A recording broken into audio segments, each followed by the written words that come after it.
Invincible Louisa by Cornelia Meigs. Chapter 1. Damask Roses. The high road which stretches from within the state of Pennsylvania down to the Delaware River becomes, as it nears Philadelphia, the main street of Germantown. It is a well-traveled road. It was a well-traveled road long before the Revolution, but even so late as the year 1832, it was still unimproved and often so deep in mud that so the residents of Germantown said it was necessary to saddle a horse to get from one side of it to the other. Not all of its roughness and its wet, however, could interfere with the joyful stride of a triumphant young father who tramped the difficult mile on a cold November day from his house in the big dwelling at Wick, home of his dearest friends. Nothing could stay Bronson Alcott as he hurried breathless to the Haynes house, as he burst in at the door to tell the great news. He had a new daughter, a lustily, lively, altogether remarkable daughter, and he had come to take all the Haynes children over to see the new baby. Back they all went with him, trooping along the highway, buzzing with talk and questions, all 7 of the small Hayneses. They stood, presently, in an odd, respectful circle around the small, red, but extremely sound and vigorous baby, who, so it was settled even then, was to be called Louisa May Alcott. It was therefore not upon New England, but upon the snow-wrapped Pennsylvania countryside, that Louisa looked out at her first vision of the world. Low, rounded hills, groups of white-powdered pine trees, winding valleys where a black line showed how the water ran, and where smooth, glittering slopes stretched up to patches of woodland. All these were before her eyes and her brisk young mother's, as they sat at the tall window and looked abroad upon the whiteness of Louisa's first winter. It was not the deep-drifted, biting Massachusetts winter which Louisa was to know so well later, but a gentle, soft coldness, with the grass always green in the sheltered places, and with the snow slopes broken by upthrusting laurel bushes and clumps of honeysuckle, which never lost their summer leaves. At a certain hour, a door would open somewhere, and the 2 at the window would hear a burst of children's voices and laughter. School was over for the day. Bronson, Alcott's school, and the small pupils were going home. They would troop past down the walk, plump little German girls with flat flaxen braids, little Quaker boys in roundabout jackets, who leaped and frolicked and threw snowballs as they went chattering out of sight. Enlivened by the sight of all this energy, Louisa would jump and wriggle and plunge in her mother's arms, anxious to get down, and very different from her quiet older sister Anna, who was playing so decorously on the hearth rug. Abba Alcott, her mother, would take one last look at the broad garden, at the long cedar fence heaped and decorated with white, beautiful as only snow and cedar can be. Then she would turn to light the lamp, for Bronson would be coming in now that the school was ended for the day. Abba had written home to New England that this place where they were living was a little paradise. It looked more like paradise than ever that winter, since there had begun to arise the unhappy possibility that they must leave it soon. 2 years they had lived in the pleasant square farmhouse dwelling, where Bronson Alcott carried on his teaching. It was a time of great happiness, peace, and security, those first 2 years of the Alcotts' married life. Happiness was to continue, somewhat interrupted in strange ways, but peace and security were not to come again for a very long time. When they were achieved, they were to be won for them by Louisa battling against overwhelming odds for half her life, bound never to be conquered, even though every circumstance seemed to be against them all. No one could have any knowledge of that now, least of all Louisa herself, the enterprising small person, rolling and tumbling at this moment with Anna before the fire, both of them turning about to cry out in high baby delight as the door of the room opened and their father came in. It had been a great adventure for Abba May, after a quiet, staid girlhood, to marry, rather on a sudden, this tall Bronson Alcott, with his visionary blue eyes, his blonde hair, and his finely chiseled, thin, handsome countenance. Certain people had looked dubious and had hinted that the young man was not very practical, and that he would never make his way. In all the fire of her enthusiasm, Abba May put aside such warnings. She had been engaged to a distant cousin, an affair which had ended unhappily and had deeply hurt her. Then she had met this man who was visiting her brother. She had been taken with him as instantaneously as he had been taken with her, and she had discovered that this was the real love of which the other had been an empty imitation. She understood Bronson Alcott. She knew that he needed somebody to take care of him as he furthered his great ideas. Joyfully, she undertook to be that person, and she continued to be unquestioning and ungrudging in the outpouring of her strength until a time came when she taught Louisa to care for him in her place. A strange, interesting, rather marvelous figure was Bronson Alcott. He was a student, a scholar, and most of all a teacher to the last depths of his nature, yet in preparation for these things he had only the slightest and most irregular of educations, beginning in the farmhouse at Spindle Hill, Wolcott, Connecticut, where he was born, and stretching out over strange roads to come to its end. He used to tell his children how his mother had taught him to write on the kitchen floor. The wide boards were kept covered with clean white sand in those early days, which was swept away at intervals to give place to a new supply. Just before the floor was to be scrubbed, Bronson would be allowed to write in the sand, making the great staggering letters of a little boy just faltering into learning. A, B, cat, dog, patience, fortitude. He moved from the little words to the big ones, and presently he could read and write. That was as far as his mother could take him, but she was as determined as he that his education should go forward. The rocky ridges of his father's farm were not harder than Bronson's stubborn purpose to learn, and to learn in the right way.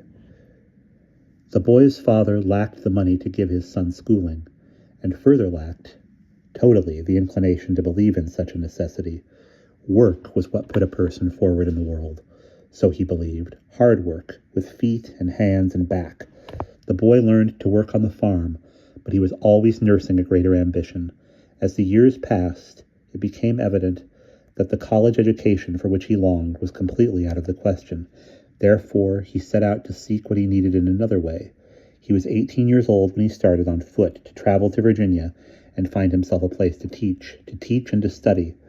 He had heard that young men of New England were more or less in demand as instructors or tutors in the South.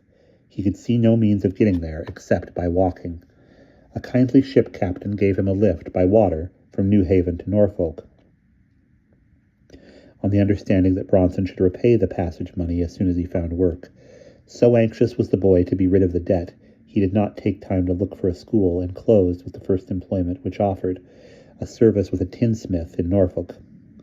Part of his duty was to go about the town selling cups and kettles and pans made by the man who had hired him. He unexpectedly found himself to be a good salesman and rather liked his new pursuit. He repaid Captain Sperry at once, and then set out from Norfolk into the country to look for a school. He found the search most disheartening. Not only were schools scarce and very few of them without a schoolmaster, but the very nature of them was not what he had expected. Rude cabins with chinks in the walls, set at the edge of waste forest land where razor-backed hogs ran wild. Such were, for the most part, the institutions of learning which he came across. Long-legged, shock-headed boys looked dully up from their slates to stare with sullen hostility at the newcomer from Connecticut. The committee men who had in charge the hiring of teachers seemed little more receptive. After many miles of tramping, Bronson decided that there was no chance of teaching and returned to Norfolk to his former employer in the tin trade. That worthy man, seeing that he had found a successful salesman, sent him this time into the country to dispose of more of his wares. So well did Bronson carry out his mission that presently he decided to follow this combination of travel and selling on his own account. "I mean to make peddling in Virginia as respectable as any other trade," he declared stoutly in a letter to his father. He made it something not merely respectable, but alluring. In those days of bad roads and small transportation, the big plantations, far from even the small resources of the village shops, depended on traveling peddlers to renew their supplies of buttons and thread, of ribbons and tin plates and tortoise-shell combs. It was also true that life in the country could be very monotonous. so that any person from the outside world, bringing news and opinions as well as material wares, was very welcome. It was surprising to see this upstanding, blue-eyed youth from Connecticut, with his neat clothes and quiet manners, come to the door attended by a flock of small colored children, and the miscellaneous gathering of hound and mastiff dogs which were supposed to guard the gates against strangers. The mistress of the house would be called and would fall into conversation with the young man. The young ladies would flutter in the background and presently slip forward to look at ribbons and combs and to have a word with him also. Bronson had a charm beyond the mere possession of good manners, which seemed to capture everyone. Presently the master would come out of his office from amongst his guns and fishing rods and dog-eared plantation books, and ask whether the pack contained razors or tobacco. He too would fall into conversation with Bronson, which always ended by his being invited to dinner to pass the night, to spend several days. After the girls had their evening of talk with him, finding him an interesting, responsive person who could tell them much of what they wanted to know about what was going forward in Norfolk or Virginia, they would retire, and Bronson and his host would sit late in the library, talking and talking of the great questions of the day. Young as he was, the boy was wise enough not to discuss slavery, but there were politics and commerce, the exiled Napoleon imprisoned on St. Helena, the recent invention by Fulton of a boat which would run by steam. A world of matters to review as the hours passed. Bronson Alcott was always a singularly good talker, a stimulating talker who seemed to make other people have better thoughts than they ever had in their own company. The invitation to stay, if accepted, led to his spending long hours in those libraries, rich with the treasures of 3 generations, which were enchanted ground to him, for never before had he been within reach of a real supply of books of this sort. History, philosophy, poetry, he plunged deep into them all, trying to absorb as much as was humanly possible, before he shouldered his pack and went on again. After this feast of learning, he had what is another priceless necessity, long, quiet hours in which to think over and to prize what he had read. He tramped the roads alone, sat under the hedgerows and ate his solitary lunch, exchanged brief greetings with the travelers he passed, but always went on, thinking. Very few are the courses in education which allow time to think, but this education of Bronson's was complete, even to that final need. He saw the big pillared plantation houses, the squat whitewashed cabins which housed the slaves. He saw the teams of mules go by, jingling with bells, the driver riding, the nigh leader, and guiding the whole 4 or 6 with a single rein. He saw the wide cotton fields and the Negroes working and singing, warmed, if were chilly, by a huge fire of stumps around which they would gather between the rounds of toting baskets on their heads up to the cotton shed. He made money and prospered and grew extravagant and spent the whole proceeds of a single season on new clothes in which to go home. He set out again, prospered once more, and finally fell very ill with fever and ague, and was nursed back to thin, weak-kneed life by some hospitable Quakers in Norfolk. His strict New England belief had been shocked by the lack of religious interest among the planters. It was comforted and satisfied by the quiet righteousness of the Quakers.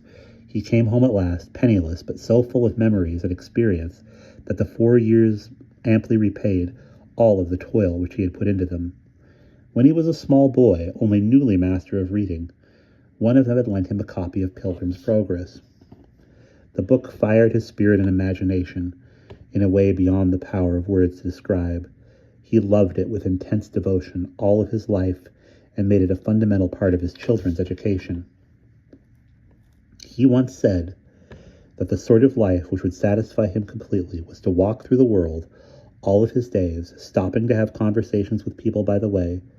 It was just such a life he had in these years. He received much, but it was very certain that he gave much also, and that the thoughts and ideas he left behind him lived long amongst all those whom he met. Although he had not been able to find any teaching to do, except now and then a few weeks of carrying on a riding school in one or another of the larger towns, he came back from his wanderings knowing that he must be a schoolmaster. He understood people. Most of all, he understood children. He must teach them. He became an instructor in a district school in Cheshire. There he met the Reverend Samuel May, and through him his sister Abba May, who presently, as has been said, very willingly and happily became Abba May Alcott. He left the Cheshire school and began teaching in Boston, where his new ideas came, finally, to the notice of Reuben Haynes of Germantown. Schools were not everywhere so rude and rough as those which Bronson had seen in the South, but they were in many places very little better. The able Mr. Haynes, enterprising member of the Quaker community outside of Philadelphia, who was interested in stock breeding and stars and horticulture and the science of the weather, was also greatly interested in education.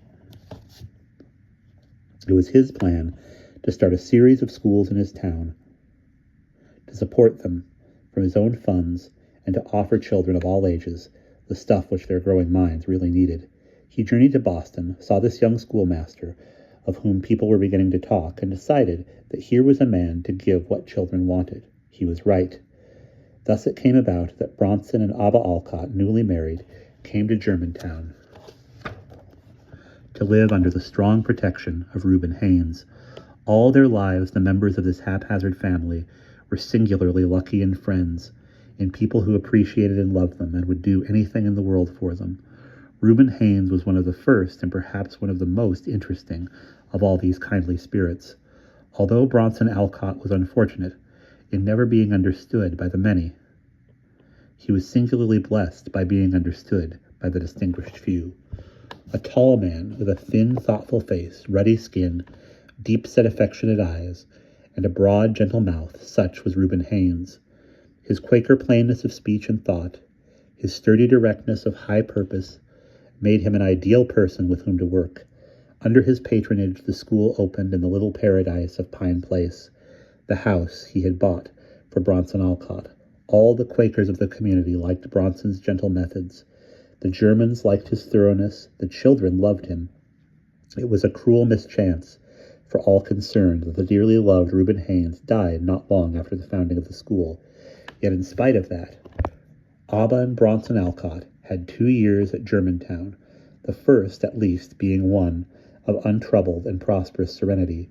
Here, Anna, the oldest child, was born 3 months after their arrival, and here, on November 29th of the year 1832, Louisa also joined them. It is, of course, practically impossible that Louisa could have remembered anything of what went on in Germantown, but, as is always the case, what she later recollected became inseparably joined to what she heard from other people, so that the memory of those early years always seemed to be hers. The heavy sorrow which hung over her family during her early babyhood was the loss of Reuben Haynes, who had died before she was born. The depth of personal bereavement concealed from the eyes of Abba and Bronson for a little while the fact that, with his going, the school could no longer continue. They struggled forward bravely, but without his backing and without his management, the experiment was impossible. It was this anxiety, slowly growing greater, which weighed down that courageous young mother during the months in which lively young Louisa learned to creep, to walk, and then to run. The friendship with the Haynes family, celebrated almost on Louisa's actual birthday by the impromptu reception of all the small Hayneses in the Pine Place nursery, was to continue even though the head of the household was gone. The big house a mile away, on the beautiful old farm of Wick, old even in that day, was still a place of stimulating and happy intercourse for the two families. The pair of mothers exchanged advice on their many perplexities. Gentle Jane Haynes, struggling with the effort to care for 7 children who had no father. Abba Alcott in doubt as to what to do with an unquenchable baby who never would stay where she was put, and who, as soon as she could really walk, loved nothing so much as to run away. Wick, however, was a place from which even the enterprising Louisa never sought to depart. The farm with its ducks and pigs and heavy gentle-eyed cows was a joy to her, for from the beginning she loved animals and living things.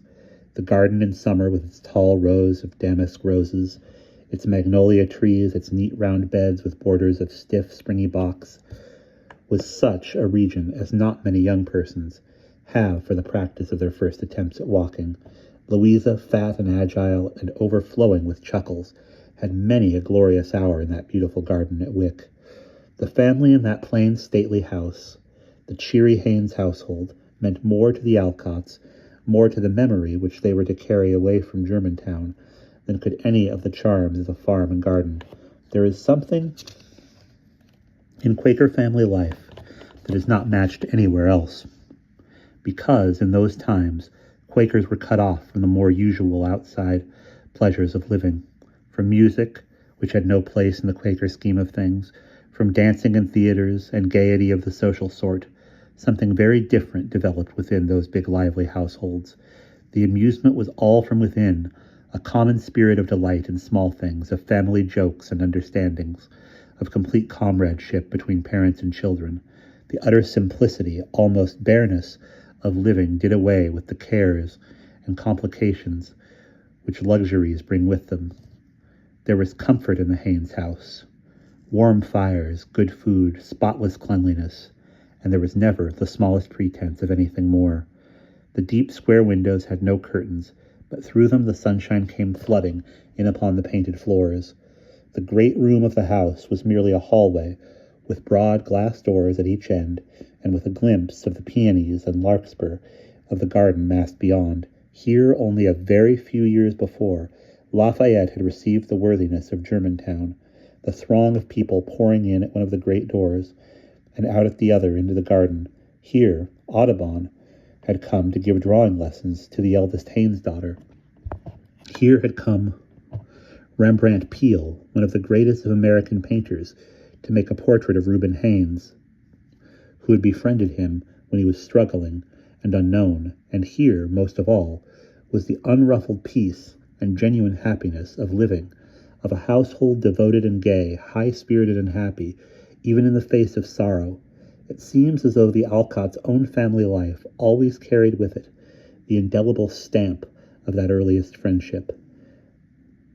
They also always seemed to possess the contentment with simple things, that knowledge of what was best in living with which the household of Wick was so peculiarly blessed. By the second summer in which Louisa played amongst the ducks and roses, she was a strong and energetic little girl, scarcely a baby any more. Her eyes were bright and observant, her voice resounding, her will strong. Her mother's busy hands were busier than ever with this lively person to care for. The household at Pine Place held boarding school scholars as well as the little Alcotts, and there were no servants now, for the school was in desperate straits for money. Without the backing of Reuben Haynes, the criticism which always attends a new venture became greater and greater, and the number of scholars shrunk daily. Still, the enterprise went forward, no one admitting aloud that it might end in failure. Louisa's very energy and unquenchable restlessness were a distraction for her mother's anxious mind. It was a constant task merely to watch over her and see that she came to no harm. The two little girls, at least, were very happy as those spring months at Germantown went by. There were walks along the wooded Wissahickon River and the Schuylkill.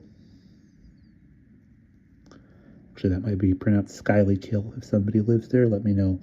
Where the wildflowers grew so thickly on the steep slopes, and where the scattering of the great Tory mansions crowned the hill. There was beautiful country everywhere about, tidy, well-kept Germantown, with fields blue with violets, with gray-trunked beech trees in the woods, and mayflowers creeping through the brown leaves. There were full, singing streams which ran under arched stone bridges. There were birds everywhere. Anna and Louisa could not know how, all those days, their father and mother were so sorely missing that good friend Reuben Haynes, missing his generosity, his far vision, and his patient good sense in those small, practical matters, of which Bronson had little knowledge. It required more than a gift for teaching at that time to keep alive an undertaking of the nature of Bronson's school. It needed money from some other source than the small fees which could be paid for by the pupil. It needed also the confidence and peace of mind which comes from a consciousness of security. None of these things did Abba and Bronson have.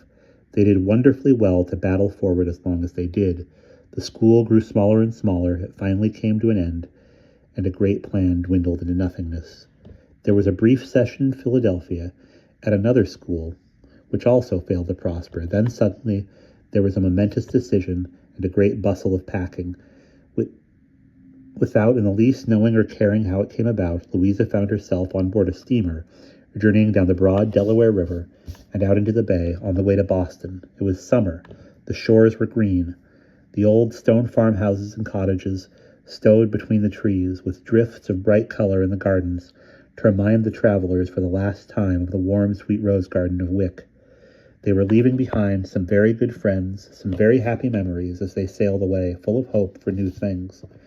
Not long after the voyage began, Louisa disappeared completely and was not recovered until a thorough search of the whole boat had been made. She was in the engine room, a wonderful place for smells, for glimpses of enormous glowing fires, of shiny surfaces, and of great steel shafts going back and forth as though by magic. She was covered with coal dust and black grease when discovered, but she had spent an hour in complete happiness. Her mother saw that no such excursions into the lower regions happened again, and must have breathed a sigh of relief when the boat came steaming up Boston Harbor. The city in which Louisa was born was broad and low. This new city was upon a hill, with its spires and pointed roofs, and the dome of the State House high above her. Against the blue of the sky, the steamer puffed and churned the water, backed and roared as it came into its berth. Louisa and her family had arrived at their second abiding place. She was to learn to know that tall hill very well, although from a different aspect. Bronson Alcott proceeded at once to open a new school. In the Masonic Temple, where the plain, large room was as full of sunlight as of beautiful things, he had for assistant Miss Elizabeth Peabody, who later was to do so much to make the beginnings of kindergarten teaching in America. She was a young woman then, still learning very much from Bronson Alcott. Anna was old enough to be a pupil at the school, and during the long autumn mornings, while she and her father were absent, Abba would walk with Louisa from their house on Front Street over to the Common. Here Louisa played upon the grass, made friends with the passers-by, or, plumping down to rest, would sit looking up at the tall elms with their high trunks and enormously long branches, so different from the round, leafy beeches of the woods at her birthplace. The tall, elderly houses of Beacon Hill looked down upon her out of their many paned windows, where the blue and purple glass was a sign of exceedingly aristocratic old age. Along Beacon Street there toiled by, on the rough pavement, an endless procession of market carts, of creaking wagons, and those shiny, low-hung carriages, which, a little later, would be named Victorias. In them sat beautiful ladies, overflowing the seats with billowing skirts, and carrying the most minute of parasols to protect their complexions from the sun. Sellers of fruit, of pies, of strawberries went by, calling their street cries to attract custom. A scissors grinder would move slowly along his grindstone on his back, his jingling bell in his hand, ringing as he walked. Now and then the town crier would stride past, ringing his bigger, deeper bell and proclaiming some piece of news, small or great. The dropping of a purse, a warning against pickpockets, the tidings of President Jackson's newest proclamation. It was all wonderful and exciting to the little girl, so extraordinarily different from the still rose-bowered garden of Germantown and the view over the green rolling hills. There was one day when her mother was busy, perhaps away for an hour or so, teaching at Bronson's school, where she had taken charge of the music. Small Louisa set out to see something of Boston on her own account. It was the general experience of newcomers to Boston to begin by losing themselves. Louisa was no exception. She wandered from one narrow street to another, light-heartedly ignoring the fact that she must remember how to come home again. She played with some very ragged children to their great delight and her own. She caressed passing alley cats. She smiled gaily at strangers. She rambled here and there and finally grew very weary. Some other child would have fallen into panic on finding that she wanted to go home, that she did not know the way. Louisa merely sat down in an entry to rest herself, and there fell comfortably asleep with her head on the shoulder of a big friendly dog. It was twilight when she awoke, but even that did not seem to dismay her. Not far away a great booming voice was coming through the dusk, and a bell was ringing. The town crier was proclaiming, "Lost! A little girl in a pink dress and green Morocco shoes." Of whom could he be talking, Louisa wondered, as she heard him go through the recital, and then had a sudden inkling of the truth. This magnificent officer of the city of Boston was talking about her. Not in the least overcome, she lifted her small voice and called through the evening darkness, "That's me!" The common was always her favorite haunt. There was so much to see there, and so much to do. The frog pond with the tall trees beside it, mirrored in the calm water, was an unending joy to her. With such a very lively young person, it was not always possible to hold her firmly by the hand when she and her mother passed near the margin of that inviting pool. There came, as it always does in the history, even of the most carefully watched children, the moment when her mother's attention was turned elsewhere for the single critical moment. Louisa, her own mistress, for a brief second, made for the alluring water. She ran to the margin, stood too close, slipped and went plunging in. There was a shock of cold water, a moment of delighted splashing, a sudden surprised sensation of helplessness, of knowledge that the water was deep over her head, and she was strangling and choking. She went down, gasping and fighting, with even in her small mind the instinctive and terrible knowledge that she was drowning. And that's the end of chapter 1.